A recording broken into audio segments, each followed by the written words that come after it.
اللہ تبارک و تعالیٰ نے اس دنیا کے پیدا کرنے سے پہلے تمام انبیاء کی روحوں کا اجتماع کیا اور جلسہ کیا، تمام انبیاء کی روحوں کو اکٹھا کیا، اور اللہ نے کہا تمام انبیاء کی روحوں سے کہ اے نبیوں، تمہیں میں نبوت سے سرفراز کروں گا اور ایک آسمانی کتابیں دوں گا اور آسمانی ہدایتیں تم پر نازل ہوں گی۔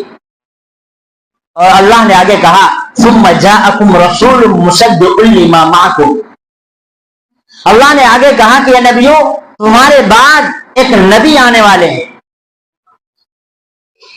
فرمایا لَتُؤْمِنُنَّ بِهِ وَلَتَنْصُرُنَّ، تمام انبیاء کی روحوں سے کہا کہ تم تمام کو لازم ہے کہ تم وہ نبی جو تمہارے بعد آنے والے ہیں، آخر میں آنے والے ہیں، لَتُؤْمِنُنَّ بِهِ وَلَتَنْصُرُنَّ، کہ آپ سب اس نبی پر ایمان لائیں، اور فرمایا وَلَتَنْصُرُنَّ، اس نبی کی مدد کریں۔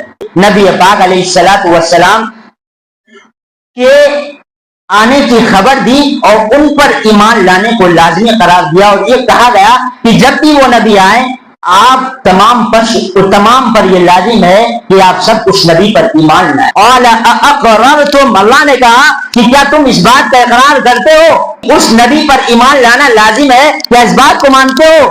قال اقررتم واخذتم على ذلكم اصری، اور تم اس بات پر پکے رہو اور اس بات پر جمے رہتے ہو۔